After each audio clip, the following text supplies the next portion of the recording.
mon intervention en fait va porter sur une présentation des badges numériques pour ceux qui découvriraient cette notion de badge donc de manière à ce que tous aient un socle de base pour comprendre ensuite les différents usages qui sont faits des badges sur le territoire de la Normandie et un peu plus précisément sur le territoire de la Manche.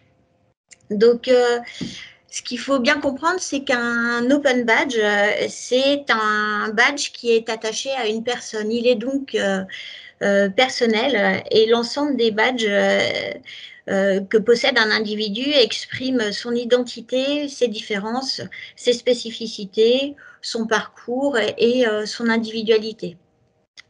Le badge en lui-même, c'est une image, c'est une preuve infalsifiable puisque ce badge est une image dans laquelle on va encoder des informations vérifiables et sécurisées.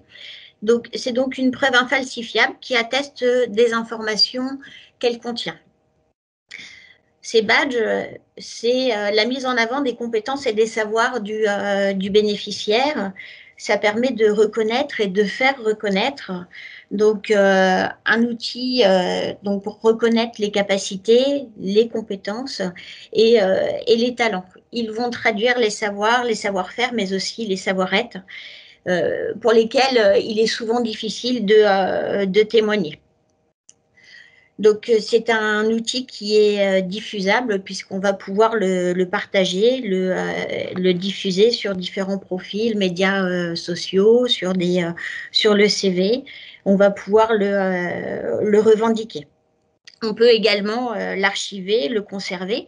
Pourquoi pas le masquer, puisqu'on peut avoir un badge et puis à partir d'un certain temps décider que l'on n'en a plus l'utilité, et également le supprimer. Le badge nous appartient, on en fait donc ce que l'on souhaite. Il permet aussi de mettre en avant des engagements, donc il va pouvoir permettre de témoigner de nos convictions, de nos expériences, de notre implication dans des projets, dans la société. Ça peut nous permettre d'engager des échanges avec d'autres personnes qui partagent les mêmes centres d'intérêt. Ça va nous permettre de revendiquer notre appartenance à des groupes ou à des communautés. Donc, pour pouvoir obtenir un badge, donc, il faut savoir que les badges sont disponibles auprès de ceux qui les diffusent, donc de ceux qui les créent. Donc, par exemple, pour notre événement aujourd'hui, on a créé un badge participant. Donc, à l'issue de nos tables rondes, vous aurez la possibilité d'obtenir le badge participant et puis et également pour ceux qui sont intervenus, d'obtenir le badge intervenant. Donc, ces institutions, donc ça peut être des centres de formation, des centres d'activités de loisirs culturels, sportifs, des lieux d'apprentissage, c'est vraiment très varié. Pour pouvoir les demander, en règle générale, les structures qui diffusent ces badges transmettent un lien Internet et qu'elles diffusent bien souvent via leur site Internet où elles affichent le lien vers une plateforme de demande de badge. Il y a donc un formulaire à remplir et ce formulaire va permettre de soumettre la demande. Donc, ce qui nous amène à aborder de comment on peut les obtenir.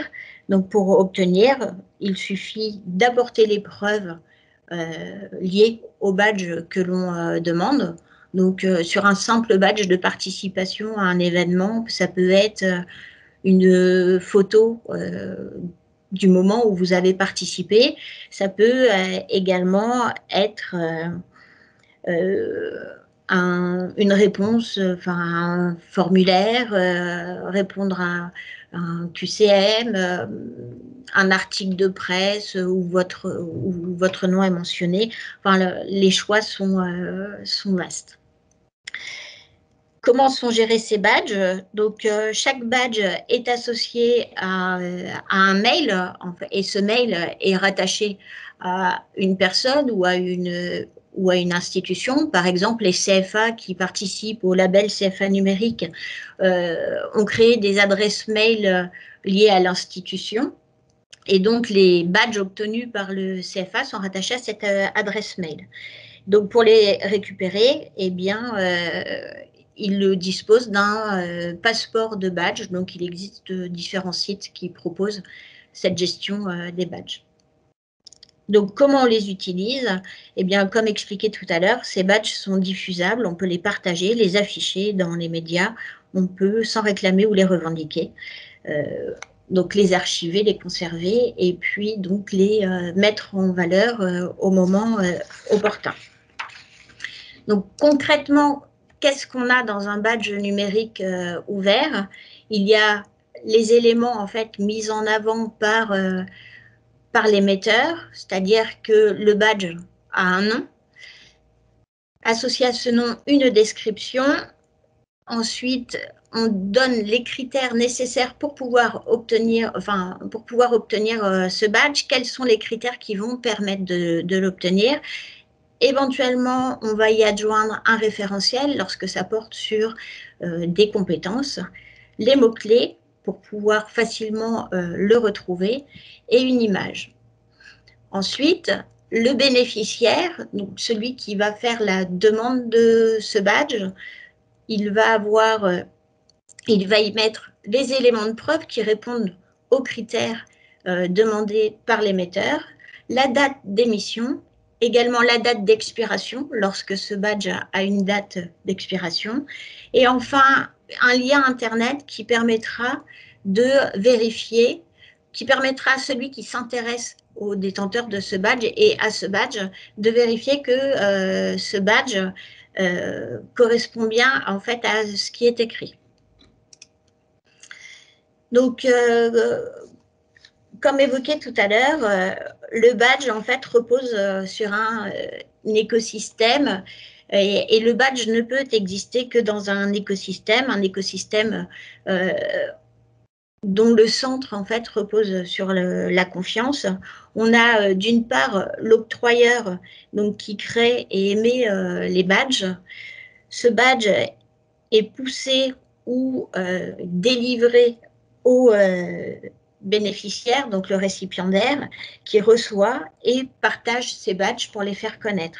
Ce badge va acquérir de la valeur à partir du moment où il sera apprécié. J'aurais dû mettre un S à appréciateur parce que plus ce badge est apprécié et finalement plus on va lui reconnaître de la valeur. Donc l'appréciateur reconnaît la valeur des badges et plus il y a de badges, plus ils sont reconnus et finalement plus on va évoluer dans un écosystème où octroyeurs, récipiendaires et bénéficiaires trouveront un intérêt. Alors concernant les usages, je vais passer assez rapidement puisque les tables rondes qui vont suivre vont permettre de mettre en lumière les différents usages qui sont faits des badges sur le territoire. Mais les badges, globalement, en fait, ils vont permettre d'animer, de montrer des capacités des individus et en l'occurrence ici des organismes de formation. Ils sont des preuves de participation à des événements. Ils permettent d'évoquer la structuration de l'individu et des organismes et ils permettent également d'évaluer, notamment dans le cadre des badges de compétences. Donc, je reviens un peu plus précisément sur l'obtention d'un badge. Lorsque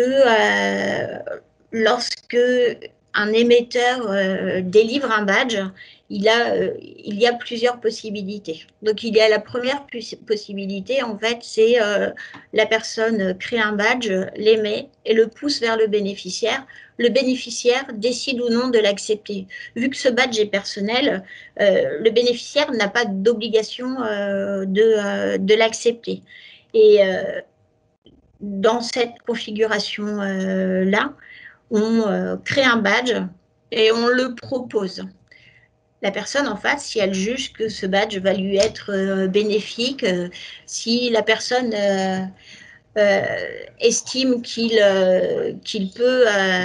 va pouvoir l'exploiter, ce badge va donc être accepté. Deuxième possibilité, c'est le fait que là, le bénéficiaire, en fait, l'octroyeur va créer un badge et ce badge sera accessible à partir d'un formulaire de demande de badge. Donc là, le bénéficiaire va donc remplir un formulaire de demande de badge. Ce formulaire de demande de badge, comme je vous l'ai expliqué tout à l'heure, ça peut être l'occasion donc d'écrire un texte sur le sujet du badge, éventuellement de joindre des liens hypertextes vers des preuves, de déposer des fichiers ou éventuellement de répondre à un QCM. Par exemple, dans le cadre de l'association Reconnaître, qui travaille sur les badges, vous pouvez formuler une demande de badge du fait de votre connaissance des badges et vous validez votre connaissance des badges en répondant à un QCM. Donc, une fois que l'octroyeur a reçu votre formulaire, il se réunit il se réunit, ou à moins qu'il ait déterminé déjà sa façon de l'octroyer, détermine si les preuves sont satisfaisantes pour pouvoir valider le badge. Ensuite, donc, le badge est délivré et le bénéficiaire, de la même manière que tout à l'heure, l'accepte ou non. Voilà, et donc je vais finir mon intervention sur quelques exemples de catégories de badges. Il faut savoir en fait que les badges, on peut en avoir une multitude dans divers domaines. Les badges peuvent porter sur des savoirs, donc ça témoigne d'un savoir théorique, procédural, thématique, de connaissances, de concepts, c'est vaste, de savoir-faire, donc d'une connaissance technique, d'une pratique, d'une méthodologie, de savoir-être, donc témoigne d'un comportement, d'un rapport à soi, au monde et à autrui, ou d'une posture. Ça peut également témoigner de la participation à un événement, à une manifestation, d'une attestation de présence. Ça peut également mettre en avant un projet, un programme, un dispositif. Donc, ça donne une identité à un projet. Ça peut constituer un outil pour communiquer et structurer la participation à un projet. Les badges en lien avec les communautés permettent de fédérer, d'incarner et d'initier un groupe ou une communauté. Et enfin, on peut, à l'aide d'un badge, définir un parcours, donc obtenir plusieurs badges qui permettraient d'aller vers la réalisation d'un parcours.